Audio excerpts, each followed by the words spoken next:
बिस्मिल्लाहिर्रहमानिर्रहीम। Quarantine school में खुश आमदीद। आज हमने आपके लिए इंतखाब किया है मिर्ज़ा फरहतुल्लाह बेग के सबक ऊँ का। ये लिखा हुआ ऊँ है, लेकिन दरअसल ये वो आवाज़ है जो हम अक्सर लापरवाही में निकालते हैं मुंह से, जो कि कुछ इस तरह से निकलती है। छोटा सा ये सबक है। इसको बाकायदा पढ़ने से पहले और मिर्ज़ा फरहतुल्लाह बेग के बारे में चंद बातें जानने से पहले हम आपको इस सबक का मरकजी ख्याल बताना चाहेंगे, ताकि जब आप ये सबक पढ़ें तो आपके जहन में पहले से इसका खाका मौजूद हो और आपको इसको समझने में आसानी पेश हो। तो इसका मरकजी ख्याल कुछ यूँ है कि मुसन्निफ मिर्ज़ा फरहतुल्लाह बेग ने सबक ऊँ में हमारे माशरे में राइज लापरवाही के रवैये को मौजू बनाया है।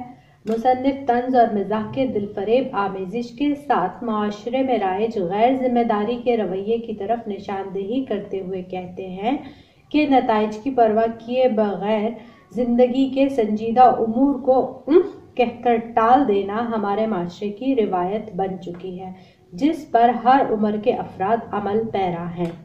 तो जनाब, जैसा कि मरकजी ख्याल में आपने पढ़ा कि ये सबक जो है लापरवाही के रवैये को उजागर करने के लिए लिखा गया है, और क्योंकि ये एक बहुत संजीदा मौजू है, हमारे माशरे में अक्सर बहुत सारी बातों को अहमियत नहीं दी जाती और बिल्कुल ये ख्याल नहीं किया जाता अगर इन मामलात को संजीदगी से ना देखा गया, ख्वाह वो किसी भी तरह के मामलात क्यों ना हो, इंसानों की जिंदगियों के आम मामूलात हों या उनकी पढ़ाई लिखाई से मुतालिक कोई मामूलात हों या फिर उनके काम करने की जगह के मामलात हो, किसी भी चीज को संजीदगी से नहीं लिया जाता और ऊँ कहकर टाल दिया जाता है। ये सोचे समझे बगैर कि इस ऊँ कहकर और टाल देने का या नजरअंदाज करने का क्या नतीजा हमारे सामने आ सकता है। तो अब हम आपको बताते हैं मिर्ज़ा फरहतुल्लाह बेग के बारे में चंद बातें, वही चंद बातें जो किताब में लिखी हुई हैं, जो बहुत आसान सी हैं। उनकी विलादत हुई 1884 में और वफात हुई 1947 में। मिर्ज़ा फरहतुल्लाह बेग दिल्ली हिंदुस्तान में पैदा हुए। स्कूल और कॉलेज की तालीम वहीं से हासिल की। तालीम से फारिग होकर हैदराबाद दक्कन चले गए। वहाँ पहले महकमा तालीम में मुलाजिम रहे, फिर महकमा इंतजामिया में मुलाजमत इख्तियार कर ली, जहां तरक्की करते करते असिस्टेंट होम सेक्रेटरी के ओहदे तक पहुंचे। उनके मज़ामीन में मौलवी नज़ीर अहमद की कहानी कुछ मेरी कुछ उनकी ज़बानी और दिल्ली का एक यादगार मुशायरा बहुत मशहूर है।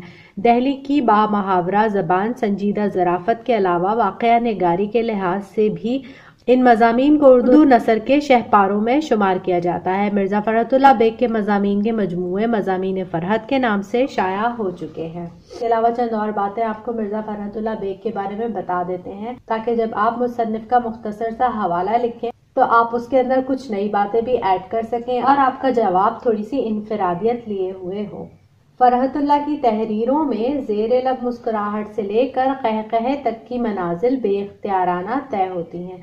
उनकी तंजिया तहरीरें बेशुमार है, लेकिन जो शोहरत डिप्टी नज़ीर अहमद के खाके, दिल्ली का तारीखी यादगार मुशायरा और फूल वालों की सैर को हासिल हुई, दीगर तसानीफ के हिस्से में नहीं आई। खाका निगारी में उन्हें खास मलका हासिल था। वो खाका लिखते हुए सलासत, मतानत, जहानत, फसाहत, नुक्ता आफरीनी और ज़कावत से एक जिंदा जावेद लफ्जी पैकर तराश देते हैं, जबकि कोई पस्त फिक्रा उनके यहाँ नहीं मिलता। तो ये हुई मिर्ज़ा फरहतुल्लाह बेग के बारे में चंद और बातें जिनको आप मुसन्निफ के तारुफ में बखूबी इस्तेमाल कर सकते हैं। अब हम ये सबक पढ़ना शुरू करते हैं। तालिब इल्मों को देखो तो ऊँ का जोर सबसे ज्यादा उन्हीं में पाओगे। साल भर खेल कूद में गुजार दिया, इम्तिहान का ख्याल आया तो ऊँ कर दी, यानी कल से पढ़ेंगे। आखिर ये ऊँ यहाँ तक खींची कि इम्तिहान आ गया, फेल हुए, इस फेल होने पर भी ऊँ कर दी। ये ऊँ बहुत ही बामानी होती है। इसके एक मानी तो यह है कि बाप जिंदा है, खाने पीने और उड़ाने को मुफ्त मिलता है, अगर वो भी मर गए तो जायदाद मौजूद है, कर्जा देने को साहूकार तैयार है, फिर पढ़ लिख कर अपना वक्त क्यों जाया करें। दूसरे मानी ये है कि अभी हमारी उम्र ही क्या है, सिर्फ 18 बरस की ही तो है, अगर मिडिल के इम्तिहान में 2-4 दफा फेल हो चुके हैं तो क्या हर्ज है। 30 साल की उम्र तक अभी इंटर पास कर लिया तो सिफारिश के बल पर कहीं ना कहीं चिपक ही जाएंगे, या कम से कम विलायत जाने का कर्जा तो जरूर मिल जाएगा, और जरा कोशिश की तो बाद में माफ हो सकेगा। तो ये जो पूरा पैराग्राफ हमने अभी रीडिंग की, इसमें मिर्ज़ा फरहतुल्लाह बेग ये कह रहे हैं कि सबसे ज़्यादा लापरवाही तालिबे इल्मों में पाई जाती है। वो अपना ज्यादातर वक्त खेल कूद में गुजार देते हैं। इम्तिहान का ख्याल आता है तो लापरवाही से ऊँग कर देते हैं और कहते हैं कि चलो कल पढ़ेंगे, और इसी तरह कल पढ़ेंगे कहकर दिनों को टालते रहते हैं, यहाँ तक कि इम्तिहान आ जाता है।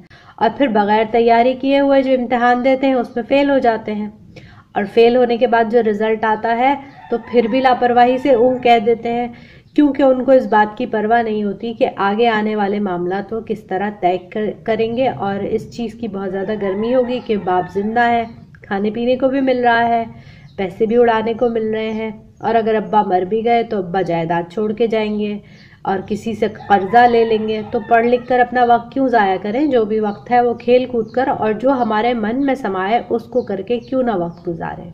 और फिर अपनी उम्र को भी कुछ खातिर में नहीं लाते कि अभी तो सिर्फ 18 के ही हुए हैं, अभी से पढ़ने लिखने की क्या ज़रूरत है। अगर 30 साल की उम्र तक भी इंटर कर दिया तो कहीं ना कहीं सिफारिश मिल ही जाएगी, तो कोई ना कोई नौकरी भी मिल जाएगी। नौकरी मिल गई तो थोड़ा बहुत कर्जा भी मिल जाएगा, जिससे हम बाहर चले जाएंगे, विलायत चले जाएंगे से मुराद है कि मुल्क से बाहर चले जाएंगे, और फिर कोशिश करके कर्जा भी वापस करवा देंगे। तो यहाँ पर मुसन्निफ ये कह रहे हैं कि तालिबे इल्मों के दिमाग में अपने मुस्तकबिल के लिए ख्यालात तो बड़े होते हैं कि नौकरी भी करेंगे और जायदाद भी मिल जाएगी अब्बा की और मुल्क से बाहर भी जाएंगे, मगर वो इन तमाम चीज़ों को कामयाबी से बखूबी हासिल करने के लिए कोई मेहनत नहीं करते, तमाम वक्त अपनी लापरवाही में कहकर टाल देते हैं और गुजार देते हैं।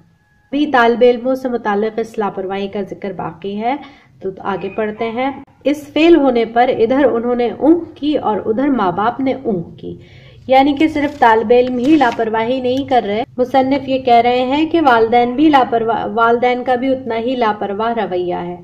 वो कैसे? इस सूरत में अब्बा और अम्मा की ऊँग का दूसरा मतलब है, यानी कि ये बच्चा अभी फेल हुआ है, दिल टूटा हुआ है, जरा कुछ कहा तो कहीं ऐसा ना हो कि रो रो के अपनी जान हलकान कर ले या कहीं जाकर डूब मरे। गर्ज इस ऊँग ने साहबजादे की तालीम का खात्मा बिल खैर कर दिया। तो यहाँ पर जो दूसरा रवैया जिसकी निशानदेही मुसन्निफ ने की है वो ये है कि तालिबे इल्म जो है वो अपनी नौउम्री और कम उम्री की वजह से लापरवाही का रवैया रखे हुए हैं, लेकिन वालिदैन जो हैं वो अपनी ममता और अपनी मोहब्बत में हद से ज़्यादा बढ़े हुए हैं, और वो भी इस बात को बिल्कुल भी अहमियत नहीं देते और ये कहते हैं कि कोई बात नहीं, अगर बच्चा फेल हो गया है और अगर हमने इससे बास पुरस की या कुछ पूछा या डांटा या कुछ भी इसको समझाया तो ये इतने जहनी दबाव में है कि कहीं रो रो कर बीमार ना पड़ जाए या अपनी जान को कोई नुकसान ना पहुंचा ले, जिसको लिखा है कि कहीं जाकर डूब मरे। वैसे तो डूब मरना एक मुहावरा है, इसको कहा जाता है कि शर्मिंदगी से कोई डूब मरे। तो यहाँ पर मुसन्निफ ये कह रहे हैं कि जब तालिबे इल्मों की लापरवाही के साथ साथ वालिदैन की लापरवाही भी मिल जाए तो फिर जो साहबजादे होते हैं उनकी तालीम का खात्मा बिल खैर कर दिया जाता है, यानी कि उनकी तालीम का चैप्टर क्लोज हो जाता है और अब उनसे पढ़ने लिखने के बारे में कोई बास पुरस नहीं की जाती, कोई तकाजा नहीं किया जाता कि वो मकतब जाएं, स्कूल जाएं या अपनी पढ़ाई का सिलसिला जारी रखें।